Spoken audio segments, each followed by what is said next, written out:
Roh Kudus yang senantiasa menyertai kami setiap hari. Terima kasih. Hari ini berkati kami dengan firman-Mu. Pakai hamba-Mu ini melampaui segala keterbatasan maupun kekurangan, untuk memberkati umat-Mu dengan firman-Mu menjadi saluran berkat hari ini. Sebagaimana berkat itu dipersiapkan dari surga, demikianlah disampaikan kepada umat-Mu tanpa dikurangi, baik karena keterbatasan hamba-Mu dalam menyampaikan maupun umat-Mu dalam mendengar. Kami bergantung kepada-Mu Roh Kudus untuk menerjemahkan firman itu sesuai kebutuhan umat-Mu masing-masing. Memastikan setiap benih firman itu benih yang baik, benih yang bagus, jatuh di tanah yang paling subur dalam hati kami, supaya dia bertumbuh menjadi pohon besar dan berbuah lebat. Terima kasih Bapa. Di dalam nama Tuhan dan Juru Selamat kami Yesus Kristus kami berdoa. Amin. Shalom. Shalom. Ya. Bisakah? Oke, enggak apa-apa. Oke, Bapak Ibu saudara sekalian, perkenalkan, nama saya Larry Manuel. Saya baru pertama kali di tempat ini. Ya, jadi satu kehormatan buat saya bisa kenal dengan GBI Haifa. Saya pikir tadinya GBI Haifa itu seperti kota di Israel ya. Ternyata singkatan beberapa nama kompleks di tempat ini. Haleluya, puji Tuhan. Oke, Bapak Ibu saudara sekasih, apa kabarnya? Sudah pulang liburan? Sudah ya? Puji Tuhan, puji Tuhan. Ya, saudara sekalian, hari ini saya mau share firman Tuhan tentang kehidupan seseorang. Sebenarnya ini khotbah seri antara menantu dengan mertua, saudara. Tapi hari ini kita khotbah mertua dulu ya, saudara ya. Amin para mertua. Ya, inilah hidup daripada Naomi, saudara ya. Naomi. Oke. Naomi. Siapa itu Naomi, Bapak Ibu? Pertama, arti nama Naomi adalah kesukaan, delight. Ya, itu kesukaan namanya ya. Jadi ketika orang panggil Naomi, kesukaan, kesayangan gitu ya, saudara ya. Saya baru dapat cucu baru. Udah tua-tua punya cucu ya. Muda-muda punya cucu ya. Cucu keponakan, saudara ya. Jadi namanya Kairos. Tadi malam saya lihat, saya gendong masih bayi, saudara, baru 2 mingguan umurnya ya. Senang sekali ya. Jadi namanya Kairos Dominic Eliezer. Ya. Jadi salah satu cucu kesayangan, saudara ya. Panggil saya Cekong. Opa aja, jangan Cekong aja katanya gitu. Jadi Cek Engkong, jadi opa om gitu, kurang lebih gitu ya. Nah, kesukaan saudara, namanya kesukaan. Setiap hari dari kecil Naomi dipanggil kesukaan begitu. Nah, Naomi menikah dengan seorang bapak bernama Elimelech. Jadi suaminya namanya Elimelech, saudara ya. Punya 2 anak, mereka dikali 2 anak, Mahlon dan Kilion. Dan punya 2 menantu namanya Orpa dan Ruth. Mereka penduduk tinggal di sebelahnya klaster Harmoni, saudara. Namanya Bethlehem Yehuda. Saya nggak masuk ke sini mereka ya, nggak berjemaat di sini ya. Yang bersama suami dan kedua anaknya merantau ke Moab. Karena terjadi kelaparan di tanah kelahiran mereka. Di mana itu? Bethlehem, tempat kelahiran Tuhan Yesus, saudara ya. Nah, kemungkinan peristiwa ini terjadi pada zaman para hakim. Jadi mereka merantau keluar. Nah, itu sejarah mereka. Di tanah perantauan, suaminya meninggal. Dan kedua anaknya meninggal, kedua putranya meninggal. Bapak Ibu saudara sekalian, buat orang Israel, perempuan Israel, mohon maaf nih ya, buat para wanitanya, terutama kalau ada SJW di sini, atau SJW, Social Justice Warrior, mohon maaf nih, pada masa itu perempuan nggak dapat warisan, saudara-saudara. Ya, perempuan nggak dapat warisan. Jadi seorang perempuan itu, kalau laki-laki berotoritas hidupnya meninggal, suami atau anak laki-laki yang meninggal, mereka tidak mewarisi apa-apa. Warisan mereka akan diambil oleh kerabat suami yang terdekat, gitu ya. Jadi makanya buat seorang perempuan Israel yang namanya laki-laki, apakah suami atau anak laki-lakinya itu sangat berharga sekali untuk mereka. Sangat berharga untuk mereka, saudara-saudara. Nah, ketika mereka merantau keluar, lalu kemudian ketiga-tiganya meninggal, tinggal perempuan-perempuan semua, Naomi, Orpa, dan Ruth, saudara-saudara. Bapak Ibu saudara sekalian, pernahkah Anda sebegitu susahnya, sebegitu memilukannya, bahkan orang pun mendengar cerita tentang Anda gak percaya? Naomi pernah, saudara-saudara. Kalau kita baca di Rut 1 ayat 19 bilang begini. Rut 1 ayat 19 bilang, dan berjalanlah keduanya. Jadi ini setelah pisah nih, Naomi sama suatu hari si Naomi bilang sama menantunya, saya mau pulang ke tanah kelahiran saya, kalian boleh bebas pulang ke Moab kembali. Nah, karena nggak mungkin saya melahirkan lagi. Jadi keluar budaya pada masa itu, kalau suaminya meninggal, maka anak laki-laki atau adik si suami wajib menikahi istrinya, menikahi istri kakak ipar ini. Lalu kemudian nama bayi itu akan menjadi nama dari kakak ipar ini, dari kakak yang meninggal ini. Jadi keturunan kakaknya ini nggak hilang, saudara. Nah, Ruth berkata, saya udah gak mungkin lagi melahirkan. Kalaupun saya melahirkan, gak mungkin kalian nungguin anak bayi sampai berdewasa lalu menikahi kalian sudah jadi nenek-nenek, gak mungkin melahirkan lagi. Jadi pulanglah. Nah, Orpa ini dia berpeluk-pelukan, bertangis-tangisan, dia pulang. Tapi Ruth ikut dengan mertuanya, saudara. Dari sini kita lihat hubungan mertua dan menantu ternyata baik-baik aja ya. Ternyata bisa loh menjadi mertua kesayangan dan menantu kesayangan, saudara-saudara. Amin. Jadi itu stigma mertua perempuan dan menantu perempuan itu berantem itu harus kita buang jauh-jauh. Orang dunia mungkin begitu, tapi anak Tuhan gak begitu. Amin. Kemudian mereka pulang. Di Rut 1 ayat 19 berkata gini, dan berjalanlah keduanya sampai mereka tiba di Bethlehem. Ketika mereka masuk ke Bethlehem, gemparlah seluruh kota itu karena mereka, dan perempuan-perempuan berkata, Naomi kah itu? Bayangkan ini saudara, kesukaankah itu? Naomi keluar dengan gagah perkasa, saudara, dengan kekayaan, dengan 3 kekayaannya, suami dan kedua anak laki-lakinya, dan mereka merantau pasti bawa harta, bawa modal untuk berdagang, berbisnis, cari makan di Moab. Mereka keluar dengan tangan yang kuat, dengan gagah perkasa. Naomi mungkin masih tanteng tas Hermes-nya dia, ya kan? Tas bukan Hermes, Hermes, saudara. Kalau orang melarat ngomongnya Hermes. Tapi kalau orang kaya Hermes, gitu ya, saudara ya. Tahu dari mana? Tahu dari sosial media juga, dari TikTok juga, saudara tahunya. Ya. Tas Hermes, saudara, itu tas Himalayan Hermes, harganya hanya 300.000 US dollar, saudara. Dia tenteng, tanda-tanda sosialita, rambutnya masih tinggi, emas di mana-mana dia jalan. Lalu kemudian dia pulang dengan penderitaan yang begitu berat, tambah tua, kerut-kerut di wajahnya tambah menebal. Dia nggak punya uang sama sekali, dia kembali pulang dengan keadaan miskin, dengan keadaan kecewa. Sampai tetangga-tetangganya bilang gini, kesukaankah itu? Naomi kah itu? Sampai kemudian Naomi berkata, di ayat 20 oleh selanjutnya dia berkata, jangan sebutkan aku Naomi, sebutkan aku Mara, sebab yang maha tinggi, maha kuasa telah melakukan banyak yang pahit kepadaku. Dengan tangan penuh aku pergi, tetapi dengan tangan kosong Tuhan memulangkan aku. Mengapa kamu menyebutkan aku Naomi? Karena Tuhan telah naik saksi menentang aku, dan yang maha kuasa telah mendatangkan malapetaka kepadaku. Lagi saudara, namanya dengan keadaannya gak sesuai. Iya kan saudara? Nanti kamu ke pasar Harapan Indah ya, cari preman di situ, bilang kamu teman saya, namanya Bang Gondrong.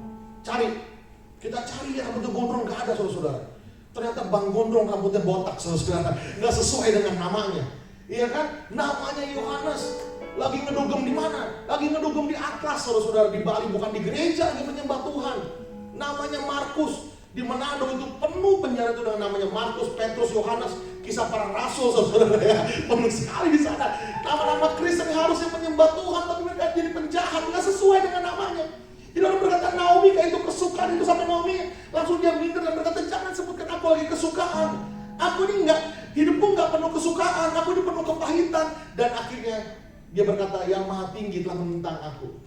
Kecenderungan kita menyalahkan Tuhan atas setiap perkara kesusahan yang terjadi dalam hidup kita ini. Bapak Ibu saudara sekalian, jalan-jalan boleh ya.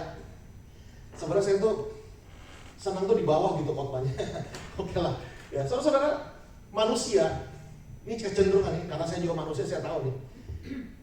kita selalu menghitung untung rugi berdasarkan apa yang kita dapatkan. Itu hukum ekonomi. Dengan modal sekecil-kecilnya mengharapkan untung sebesar-besarnya. Betul saudara, itu hukum ekonomi ya. Kita nih, hidup kita ini kita hitung berdasarkan untung rugi, berdasarkan apa yang kita dapatkan dan daripada apa yang kita korbankan. Herannya saudara-saudara, kita menebalkan, kita kasih stabilo, kita tebalkan waktu kita rugi. Kita menangisi orang yang telah pergi, menangisi kerugian ini, kematian ini, kita tangisi tuh. Kita tangisi, lalu kita kecewa sama Tuhan. Herannya kita lupa menghitung berkat-berkat yang sudah Tuhan kasih. Ngerti saudara ya? Nah, orang Jawa, ini nenek moyang, enggak tahu orang Jawa pas seluruh Indonesia ada kali ya. Di Bapak Pendeta orang Kalimantan ya, mungkin nenek moyangnya pernah ngajarin ya. Saudara-saudara, nenek moyang kita orang Indonesia mengajarkan satu falsafah penting, saudara-saudara. Falsafah itu namanya untung. Udah jatuh dari tangga, benjol, patah kaki, digigit tikus, saudara-saudara, masih bilang ini, untung loh. Pernah nggak dengar begitu? Untung loh cuman benjol. Ini dibawa pakai ambulannya rusak, saudara-saudara. Pakai motor, dibawa ke klinik, dibawa ke rumah sakitnya tutup renovasi. Dibawa ke klinik 24 jam, tutup karena datangnya di jam ke-25, saudara-saudara. Iya kan? Masih dibilang untung, ini udah perban di mana-mana, tinggal mata doang begini kayak ninja. Masih dibilang untung matanya kenapa-napa. Apa yang sebenarnya nenek moyang kita ajarkan kepada kita? Sederhana.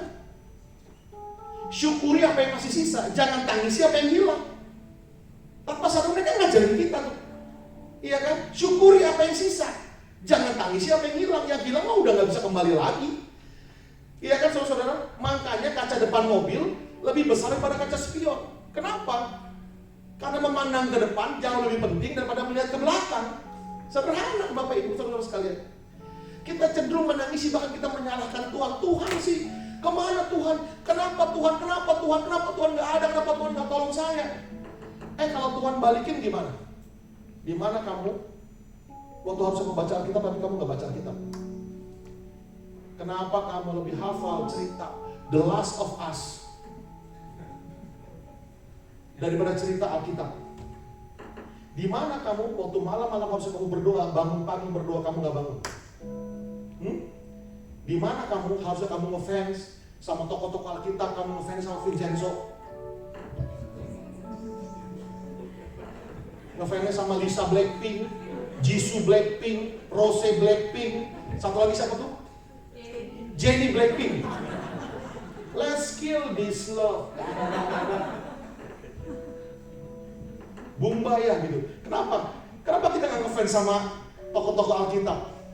Tuhan tanya balik sama kita, saudara. Ketika menara kembar runtuh di Amerika itu, BTC, para skeptis, ateis ngeledek orang Kristen, berkata Tuhan ada di mana? Kenapa Tuhan nggak tolong? Pertanyaan itu diajukan oleh Larry King, almarhum kayaknya beliau sekarang sudah. Di Larry King Show ditanyakan kepada putrinya Billy Graham, Anne Graham Lotz, saudara. Anne Graham memberikan jawaban, salah satu jawaban terbaik. Dia bilang begini, Larry, kita usir Tuhan dari sistem kebangsaan kita. Kita usir Tuhan dari sistem pendidikan kita, dari sistem peradilan kita. Saudara tahu di Mahkamah Agung Amerika itu ada patung Musa pegang dua loh hukum, itu diturunkan karena mengandung agama tertentu. Kita usir Tuhan dari kehidupan berbangsa bernegara kita. Lalu ketika peristiwa ini terjadi, kita bertanya Tuhan ada di mana? Kenapa terjadi? Nggak tahu saudara-saudara. Tuhan punya kendali dalam hidup kita. Kita menangisi, tapi justru begini. Dengar baik-baik ya saudara-saudara ya. Kita paling bisa menghayati Tuhan through pain and suffering. Daging saya nggak suka, beneran. My flesh hates it, but it is true. Kita paling menghayati Tuhan, paling mengenal Tuhan melalui rasa sakit dan penderitaan. Di situ kita bisa berseru kepada Tuhan. Kapan terakhir kali Anda berseru kepada Tuhan? Wah, kita paling senang berdoa di depan ATM ketika colok, terpampanglah uang kita 3M 5.450. Di situ kita berdoa katakan Tuhan tolong Tuhan, ya kan? Cerita belum selesai saudara-saudara. Cerita belum selesai sirut ini saudara-saudara. Ya cerita kisah hidup Naomi ini nggak selesai. Kalau selesai koma titik di sini selesai udah hidupnya. Tapi cerita dia belum selesai. Cerita Naomi belum selesai, saudara-saudara. Tuhan baru kasih koma. Masih ada cerita yang lain, belum selesai. We are not finished yet until God says so. Kita belum selesai sampai Tuhan bilang selesai. Kita tidak bisa menyimpulkan keseluruhan hidup kita hanya gara-gara toko kita tutup gara-gara COVID ini. Kita nggak bisa menyimpulkan keseluruhan hidup kita hanya gara-gara kesusahan yang kita alami hari ini, saudara-saudara. Tuhan belum selesai menuliskan hidup kita. Tetap setia, berharap terus. Besok mungkin hidup kita akan berubah. Aduh, gue memang pembawa sial, hidupnya sial terus, gitu saudara. Iya kan? Udah napas tersengal-sengal, udah mau meninggal, dia bilang sama istrinya, sayang, kamu perempuan setia. Waktu dulu aku bangkrut, kamu menemani aku di sini. Waktu aku ditipu orang, kamu juga ada di sisi aku, tidak pernah meninggalkan aku. Waktu aku sakit dulu operasi, pasang ring, kamu juga setia mendampingi aku. Dan sekarang aku hampir mati, kamu juga setia menemani aku di sini. Kayaknya kamu perempuan pembawa sial ya, gitu saudara ya. Bapak Ibu saudara sekalian, hidup kita belum selesai. Tuhan baru kasih koma. Kita mengalami banyak penderitaan, kesusahan. Coba saya punya jemaat Bapak Ibu. Saya punya jemaat. Beliau mantan waria. Orangnya nggak pintar, nggak punya inisiatif kalau kerja asal-asalan. Aduh, nggak pintar lah. Salah satu kelebihannya ini, saudara-saudara, dia itu nggak pernah minta-minta sama orang. Nah, beliau tuh jualan. Di gereja saya kasih meja untuk dia jualan. Jual apa aja? Pewangi ruangan, alat pel, segala macam dia jualan. Dia beli di Indomaret lagi diskon, lalu dia jual di gereja. Dia nggak pernah minta uang. Suatu hari, ya kita perbantukan di gereja untuk beres-beres gereja gitu ya. Juga ya udahlah karena juga pakai vacuum cleaner nih saudara-saudara. Vacuum cleaner ini udah berkali-kali dikasih tahu. Jadi angin yang harus keluar dimasukin vacuum cleaner saudara-saudara, dimasukin itunya. Jadi bukan nyedot para niup ini. Waktu hari itu saya waktu itu lihat, ini kok jadi banyak abu di gereja, dia lagi kerja kan. Wah, saya udah curiga nih. Karena ada 2 lubang tuh vacuum cleaner, saya coba pencet blok. Loh, ini yang nyedot. Yang niup dimasukin selang sama dia. Itu berkali-kali dikasih tahu saudara, masih gak jelas juga. Suatu hari istri saya tanya sama dia, namanya Yohanes, kita ganti nama jadi Yohanes. Tadinya namanya beda saudara. Pak, kita panggil Bapak, biasain. Karena biasa dipanggil Ses kan. Pak, pernah nggak bisa makan? Dia bilang nggak pernah Bu Sari, kami sisi saya Sari. Nggak pernah Bu Sari, malah kebanyakan makan kata gitu. Ini orang begini aja saudara, tinggalnya di kuburan. Dia akhirnya beli rumah bedeng di kuburan. Dia bilang enggak, dia nggak pernah nggak bisa makan. Kalau sampai dia kelaparan nggak bisa makan, yang salah saya gembalanya. Saya pastikan dia bisa makan. Dan memang dia selalu bisa makan, malah kebanyakan makan saudara-saudara. Makanya dia kena diabetes kan. Ya maksud saya gini, orang begini aja Tuhan pelihara. Ngerti ya saudara? Jadi kadang kita tuh harus menghitung-hitung berkat Tuhan. Kita menangis siapa yang hilang, kita lupa ada begitu banyak hal yang sudah Tuhan kerjakan dalam hidup ini yang gak ada bandingannya dengan kesusahan sekarang. Hidup kita belum selesai, we are not finished yet until God says so. Hidup kita belum selesai sampai Tuhan berkata sudah selesai. Kemudian saudara-saudara, di ayat Rut 4 ayat 16-17 dia bilang begini. Dan Naomi mengambil anak itu serta meletakkannya pada pangkuannya dan dialah yang mengasuhnya. Perhatikan ya saudara. Dan tetangga-tetangga perempuan memberi nama kepada anak itu. Katanya, pada Naomi telah lahir seorang anak laki-laki. Lalu mereka menyebutkan nama Obed. Dialah ayah Isai, ayah Daud. Kita tahu ceritanya bagaimana Rut nanti dijodohkan dengan Boaz, saudara-saudara ya. Akhirnya dia punya anak, ditaruh di pangkuannya Naomi. Saudara-saudara, hidupnya belum selesai ternyata. Ternyata pada akhirnya Tuhan berkati dia. Iya kan? Dengan anak kan belum selesai hidup kita. Kesimpulan itu terakhir, di mana-mana jagoan kalah dulu saudara-saudara. Film John Wick film apa kalah dulu, terus menang. Begitu. Iya kan? Rangga sama Cinta pisah dulu. Baru ada barengan Cinta kedua baru bergabung. Itu juga di New York saudara-saudara. Di Jogja juga mereka musuhan akhirnya. Nah, tukang nonton katanya. Kemudian ayat 17 menarik sekali bilang ini. Dan tetangga-tetangga, saudara perhatikan ini ya. Tetangga yang tadinya berkata Naomi kah itu, kesukaan kah itu, tetangga yang sama juga berkata, Naomi kamu diberkati Tuhan loh. Bapak Ibu tahu nggak? Kalau kita hidup berdasarkan kata-kata orang, capek loh saudara. Iya kan, capek loh saudara. Tetangga sebelah rumah beli TV baru.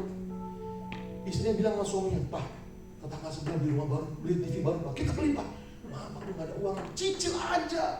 Kan ada peleter. Beli TV baru, saudara akhirnya cicil tuh. Iya kan? Makanya banyak orang kena cicilan, gajinya 15 koma. Bukan 15 juta, tanggal 15 sudah koma maksudnya saudara. Kadang-kadang tanggal 10 udah koma. 2 minggu kemudian tetangga sebelah beli kulkas baru. Istrinya bilang lagi, Pak, tetangga sebelah punya kulkas baru, Pak. Kita harus beli, Pak, jangan kalah, Pak. Gak punya uang, cicil aja. Cicil suaminya. 3 minggu kemudian tetangga sebelah punya motor baru. Si ibu ini panas lagi. Dia bilang sama suami, kita harus beli motor baru, Pak. Tetangga sebelah punya motor baru, aku malu, Pak. Sebagai sosialita di klaster kita, aku malu. Cicil, Pak. Cicil suaminya beli motor, saudara. Bulan berikutnya tetangga sebelah punya istri baru. Si ibu diam-diam aja nggak ngomong sama suaminya. Nggak adil. TV baru ngomong, kulkas baru ngomong, iya kan, motor baru ngomong ke suaminya. Punya istri baru dia diam-diam aja, saudara-saudara. Dunia ini penuh ketidakadilan memang. Selama saya hidup dan melayani Tuhan, yang paling capek itu yang saya hadapi adalah mendengarkan omongan orang. Bukan yang mendorong, tapi yang menarik. Suatu hari saya ada satu proyek, sedang mengerjakan satu hal. Ada sedikit kemajuan. Sedikit sekali kemajuan, saudara-saudara. Hari itu saya ketemu 2 orang. Ini pelajaran kehidupan penting buat saya. Satu orang itu berkata, bro, bagus loh. Dia mendorong saya, bagus loh. Bahkan dia kasih saya hadiah sebagai reward. Bahwa saya sudah mencapai sebuah progres tertentu walaupun sedikit. Bagus loh. Kurangnya masih banyak, saudara-saudara. Tapi dia berkata, bro, teruskan bro, mantap bro. Lalu gak lama kemudian orang kedua datang, saya sebut namanya si negatif. Saudara tahu, waktu dia datang, dia gak kasih saya hadiah. Dia cuma ngomongin segala kekurangan dari proyek saya tersebut. Dia juga gak ngasih saran, harusnya begini bro, di nanti gue kenalin orang ya bro. Enggak, dia cuma ngomongin kejadian-kejadian, kekurangan-kekurangan. Saya senyum-senyum aja, oh iya gitu. Saya pulang, saya merenungkan betapa pentingnya kita menjadi orang yang suka mendorong, bukan merongrong. Amin. Orang itu bertumbuh dalam atmosfer yang baik, saudara-saudara. Pohon itu bertumbuh baik kalau atmosfernya baik. Iya kan? Coba aja pohon kan pernah ada tuh penelitiannya, pohon dimaki-maki, saudara-saudara. Dikata-katain, mati itu pohon. Tapi pohon yang dipuji-puji hidup, saudara-saudara. Yang penelitian tentang air, yang air dimaki-maki, air kristalnya jadi jelek, tapi yang dipuji-puji jadi bagus kristalnya. Itu semua terjadi loh. Kenapa kita harus ngomongin orang? Amin. Berhenti ngomongin orang. Kalau nggak ada sesuatu yang baik ke orang lain, jangan omongin. JBSS, jangan bilang siapa-siapa. Itu ngeri sekali. Satu gereja tahu, saudara-saudara, dengan pesan jangan bilang siapa-siapa. CBYYTA, cuma buat yang tahu-tahu aja. Semua tahu tapinya. Dari kehidupan yang kesusahan, kehilangan anak dan suami, saudara-saudara, Ruth, Naomi bangkit menjadi canggah atau moyang dari Raja Daud. Bahkan nenek moyang dari juru selamat sendiri, saudara-saudara. Jadi kalau hari hidup kita di titik 0, bertahan jangan putus asa, itu baru koma. Kalaupun udah titik, ada chapter baru. John Wick aja 4, saudara-saudara. Iya kan? Ini filmnya yang itu tuh, satu lagi tuh. Udah yang ketiga nih, udah keluar yang ketiga nih. Si botak itu. Equalizer udah ketiga, udah kedua, saudara-saudara, udah ketiga. Tenang aja. Apalagi kita orang Indonesia. Korea itu 30 seri selesai. Indonesia gak kelar sinetronnya. Tukang bubur naik haji gak tahu udah naik haji belum, gak selesai. Tenang aja saudara-saudara. Cinta Fitri 1, 2, 3, 4, 5, cinta setelah cinta. Wah, gak akan selesai itu, tenang aja. Tuhan gak akan kasih titik sama kita. Amin saudara-saudara. Iya kan? Nah, jadi berharap terus kepada Tuhan.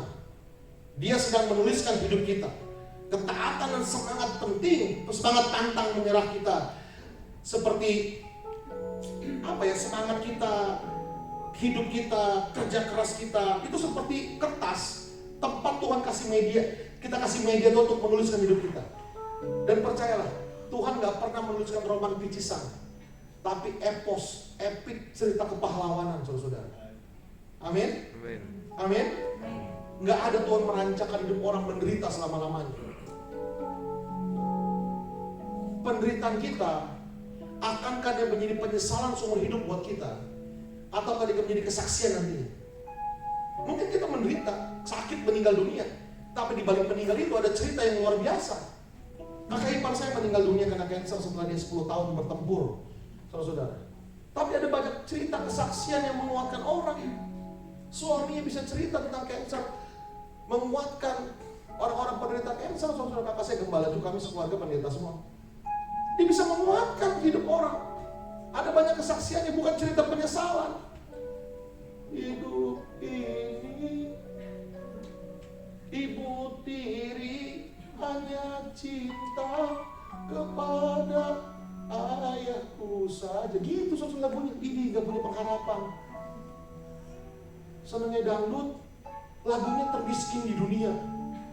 Aku merasa orang termiskin di dunia. Sambil ngangkat tangan, penyembahan miskin beneran lu.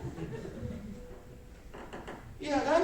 Saudara-saudara, hidup kita belum selesai. Yang berikutnya,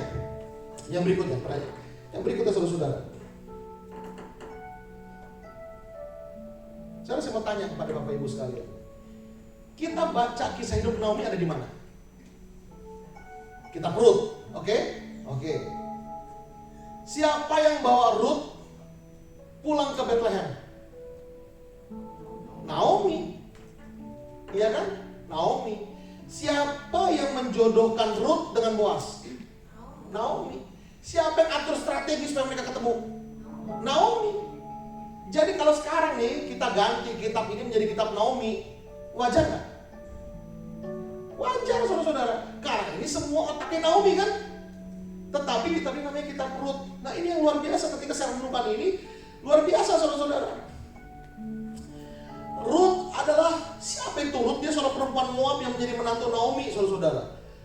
Moab itu satu bangsa yang lahir dari incest antara Lot dengan putri tertuanya, itu Kejadian 19 ayat 30 sampai 38, saudara-saudara. Jadi yang bawa Rut ke Bethlehem itu Naomi. Naomi yang atur strategi, Naomi yang melakukan bargain supaya Rut menikah dengan Boaz. Namun kitab ini bikin juga kitab Rut, saudara-saudara. Nah, meskipun namanya Rut, tapi kita tahu peranan Naomi gak sederhana dalam kitab ini, saudara-saudara. Ya kan? Artinya gini, kita ini, hidup kita ini, kita bisa seperti Naomi loh. Kita bisa memainkan peranan penting dalam hidup orang lain, dalam kisah hidup orang lain, sementara kita menjalani hidup kita sendiri.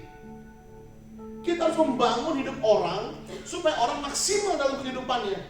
Be a builder, not a destroyer. Kita bangun hidup orang, saudara-saudara. Kita harus punya mental senang lihat orang senang, susah lihat orang susah. Jangan dibalik. Susah lihat orang senang, biar mampus tuh, sombong sih tuh. Kalau gua gereja ngangkat tangan tuh, gelangnya gede-gede. Kita ngomongin orang. CBYTTA cuma buat yang tahu-tahu, satu gereja tahu. Kita meng-highlight kekurangan orang. Lihat tuh punya mantu. Enggak, saudara-saudara. Kita bangun hidup orang. Contohnya Barnabas kepada Paulus, saudara-saudara. Kisah Rasul 9 ayat 26 sampai 27 bilang begini. Setibanya di Yerusalem, Saulus mencoba menggabungkan diri kepada murid-murid, tetapi semuanya takut kepadanya karena mereka tidak dapat percaya bahwa ia juga seorang murid. Tetapi Barnabas menerima dia dan membawanya kepada rasul-rasul dan menceritakan kepada mereka bagaimana Saulus melihat Tuhan di tengah-tengah jalan dan bahwa Tuhan berbicara dengan dia dan bagaimana keberaniannya mengajar Damsyik dalam nama Yesus. Anda bayangkan Bapak Ibu, nggak usah jauh-jauh lah. Kalau di sini masuk satu orang pakai batik ketat, batik tapi ketat, saudara. Duduk di sebelah saudara sekalian. Lalu worship leader berkata, waktunya kesaksian. Saya buka ruang kesaksian. Bapak ini maju ke depan, dia berdiri di mimbar, dia berkata gini, Bapak Ibu saudara sekalian, saya ini seorang pembunuh bayaran. Takut nggak? Terutama yang duduk di sebelahnya. Mulai ketakutan, waduh, Dan kita perhatikan ternyata itu bukan batik, itu tato saudara-saudara. Dia rupanya ke gereja telanjang dada, tatonya sekujur badan, cuma lidah sama biji matanya dong yang dia kagak tato saudara-saudara. Iya kan? Kalau masuk orang aneh di sini gondrong, pakai anting, udah kita ngeri, udah ketakutan, pasti udah raba-raba dompet, raba-raba tas gitu kan? Padahal nggak ada penipu punya tampang penipu saudara-saudara. Penipu punya tampang penipu setelah kita tertipu. Suatu hari ada satu bapak punya mantu lagi hamil. Dia punya mangga, saudara-saudara. Wah, ini mangga bagus, dia mau jaga nih buat mantunya gitu. Iya kan? Suatu pagi dia bangun, mangganya hilang. Dia curiga anak tetangga sebelah yang nyolong, saudara-saudara. Dia perhatiin, dia marah-marah sama istrinya, lihat tuh. Itu anak lewat depan rumah senyum. Pagi om, dia bilang sama istrinya, pagi. Dia bilang sama istrinya, tuh lihat tuh. Itu kalau maling begitu tuh senyum itu senyum maling itu. Anak itu jalan tuh, kalau maling itu tuh jalan itu. So everything about that kid, pokoknya negatif. Sampai dia tahu ternyata yang motong mangga itu anaknya. Karena istrinya udah ngidam, jangan nunggu matang, udah sekarang aja mangga mentah gitu. Sejak dia tahu itu anak tetangga senyumnya bukan lagi senyum maling, saudara. Jalannya bukan lagi jalan pencuri. Iya kan? Nah, Bapak Ibu saudara sekalian, banyak orang tak kayak bapak tadi nih, kita lanjutin ceritanya yang tadi tatoan ya. Jadi saudara-saudara dulu sebelum bertobat, setiap bulan bisa 10 orang yang saya bunuh. Tapi kasih karunia Tuhan menyelamatkan saya bertobat sekarang. Kalau dulu 10 paling sekarang sebulan 3 yang saya bunuh, katanya gitu saudara-saudara. Ya berarti belum bertobat itu. Ini Saulus yang terkenal jahat, pembunuh, penganiaya, tiba-tiba menggabungkan diri ke gereja. Takut gak sih? Jangan-jangan pertobatannya pura-pura kan? Jangan-jangan dia sedang meneliti jaringan Kristen gimana nih? Ya kan, supaya nanti dia hancurkan, dia merusak dari dalam. Semua ketakutan. Bayangkan Saulus orang yang baru bertobat, bisa kepahitan loh sama orang Kristen. Mahatma Gandhi di Afrika Selatan, dia tertarik dengan kekristenan, dia datang ke gereja, ditolak sama gereja bule itu. Karena dia kan India, sorry ada gereja buat orang hitam di sana. Ini gereja buat orang-orang Afrika. Kepahitan dia. Sadhu Sundar Singh datang sampai berkata bagaimana cara memenangkan India. Mohandas Gandhi atau Mahatma Gandhi cuma bilang gini doang. Suruh orang Kristen mempraktekkan ajaran Yesus sudah cukup. Saya suka dengan Yesus kamu, tapi tidak dengan orang Kristen. Iya kan Bapak Ibu? Kemarin ponakan saya ditipu sama karyawannya sendiri. Mereka bikin company dalam company, saudara-saudara. Yang nipu orang Kristen, worship leader lagi.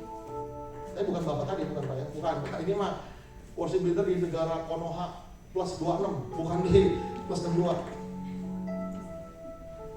Ini Saulus bisa kepahitan, saudara, bisa pindah agama lagi, balik agama yang lama di alam. Bullshit orang Kristen nggak ada kasih lah. Tapi kemudian ada satu orang yang bernama Barnabas. Dia datangi si Saulus, dia terima apa adanya. Barnabas yang taruh kepalanya loh, dia bilang sama Rasul-Rasul, saya jamin pertobatannya. Nggak akan ada tuh surat Roma, Korintus, gimana lagunya? Roma, Korintus, Filipi, Kolose, kedua Tesalonika, gitu kan saudara-saudara kan? Itu nggak ada surat-surat itu. Kalau nggak ada Barnabas loh yang berani loh terima Paulus loh. Saul sampai akhirnya berubah namanya jadi Paulus. Barnabas loh saudara-saudara. Hebat ini. Perjalanan misi pertama tuh Barnabas yang ngajak loh. Kalau mereka nanti akhirnya bertengkar. Tapi ketahuan Barnabas benar. Mereka bertengkar kan gara-gara si Markus. Ngapain bawa orang-orang begitu katanya gitu. Barnabas karena sifatnya dia orang yang mengayomi, dia tetap ngotot terima Markus apa adanya. Paulus pergi sampai akhirnya Paulus menyadari, tolong kasih Markus ke sini ya. Karena pelayanannya penting bagiku. Coba, enggak ada Markus kalau enggak ada Barnabas, saudara-saudara. Kita jadi orang yang membangun hidup orang, bukan yang menghancurkan hidup orang, saudara-saudara. Suatu hari seorang gembala tanya sama saya, bro ini gue mau kakar Natal nih, youth nih. Yang bagus siapa ya? Lu apa teman satu lagi? Dia bilang, tadi gitu. Yang bagus lu apa teman satu lagi ya? Apa yang saya bilang? Undang dia bro, dia bagus bro.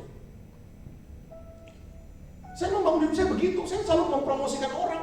Dia aja bro, itu orang diundang khotbah Natal, diundang di retret, saya nggak pernah diundang hari ini. Ambil teman mereka nggak pernah diundang, nggak apa-apa juga saudara. Kita bangun hidup orang, jangan menghancurkan hidup orang. Yang paling ngeri orang Kristen itu mulutnya, saudara. Dengar ya. Tadi saya selesai, tapi ini penting banget saya mau sampaikan. Kalau ada satu orang penjinah, pemabuk bertobat terima Tuhan Yesus, dia datang ke gereja bersaksi, kita bisa terima Pak Gembala ya, kesaksiannya memberkati. Tapi coba perhatikan ini, ada dua yang paling mengerikan saudara, dosa. Pertama, pembohong.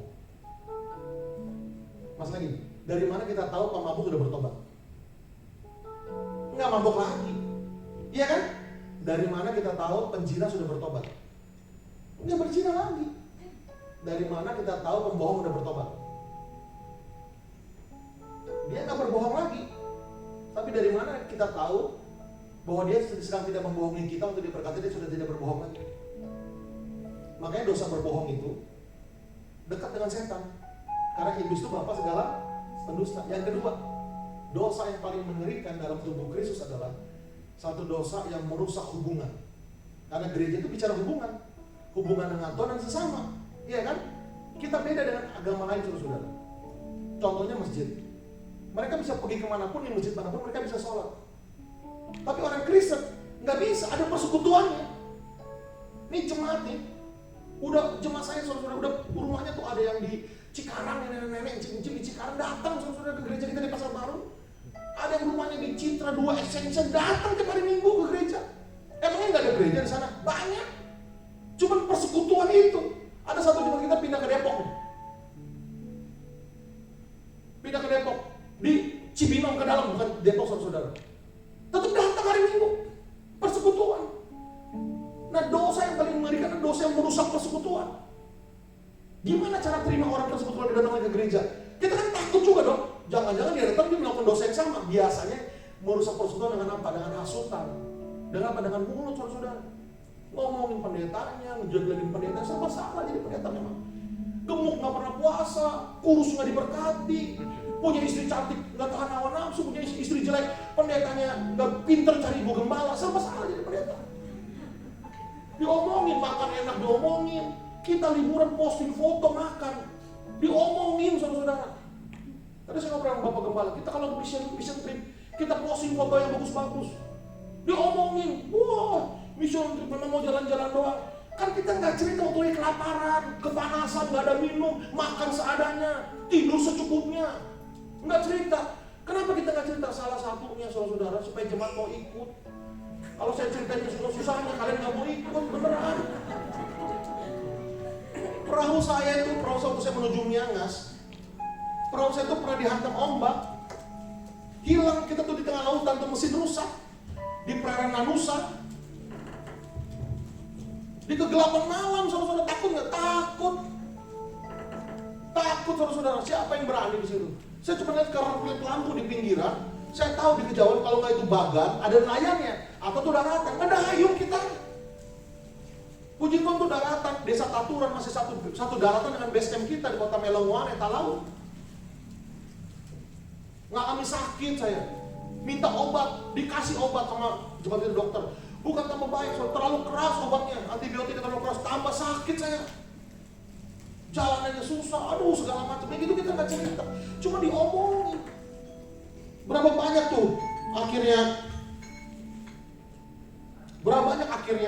gereja pecah? Gara-gara omongan orang. Saya digosipin. Korupsi uang gereja. Beli durian di Lampung pakai uang gereja, saking korupsinya. Sampai saya tanya gini, emangnya lu pernah lihat gue beli durian setar? Hah? Gue jualan durian pernah nggak lihat? Saya beli durian di Lampung. Kalaupun saya beli, paling kuat 10 biji. 10 biji cuma 2 peceng. Nggak mungkin makan sendiri, bisa. Saya memang suka durian. Cuma kalau makan 10 durian 10 biji, stroke saya. Sampai saya terus saya bilang gini, masa lu ngatain gue beli durian di Lampung? Tuh, gue beli tas LV tuh. Itu uang korupsi uang gereja tuh. Gue beli berlian di Singapura. Sampai begitu saudara. Padahal nggak begitu. Nah kalau orang yang bikin bertobat datang ke gereja, gimana kita terimanya? Agak sulit kan? Jangan-jangan dia datang untuk merusak lagi nanti. Makanya hati-hati dengan namanya mulut saudara. Kalaupun kita tahu dia salah, kita bangun hidupnya. Kalau ada jemaat kita yang gugur jatuh nih, apakah nanti punya anak hamil di luar nikah, atau dia jatuh dalam dosa, jangan ditolak, temani saudara. Justru dia butuh kita dalam keadaan ada di bawah demikian. Sambut anaknya, karena gereja itu menerima orang-orang berdosa. Kalau kita masuk ke satu perkumpulan isinya orang kudus semua, yang ada halosnya di sini, dia akan ada sayapnya, itu bukan gereja itu. Bukan gereja itu. Gereja itu isinya orang-orang berdosa yang sudah bertobat, maupun orang-orang berdosa yang sedang mau bertobat cari Tuhan, itu gereja baru. Amin saudara-saudara. Nah Naomi ini dia bangun hidup mantunya si Rut ini sampai jadi nenek moyang Raja Daud loh saudara. Nenek moyang Tuhan Yesus loh. Berhenti ngomongin orang. Kita harus menjadi pendorong, dorong mantu kita untuk maju, dorong cucu-cucu kita. Jangan ngomongin. Ini orang Indonesia yang terakhir, orang Indonesia saudara. Ini gara-gara TikTok saya jadi tahu. In Indonesia, we don't say see what I've told you. In Indonesia we say kan. Tahu nggak kata-kata kan itu saudara? Itu mengandung sejuta penghakiman. Gak usah ngomong kan, ambil melotot. Kan ada lanjutannya. Kan gue bilang juga apa? Cuma nggak diomongin cukup kan. Itu menusuk dalam banget saudara. Aduh gue jadi gagal kan.